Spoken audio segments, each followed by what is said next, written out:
Oya. Tazama nyuma.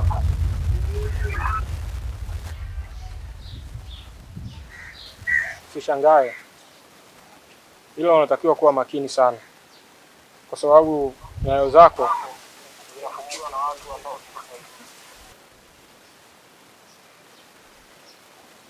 tazama simu yako. Kuna kitu nimekutumia.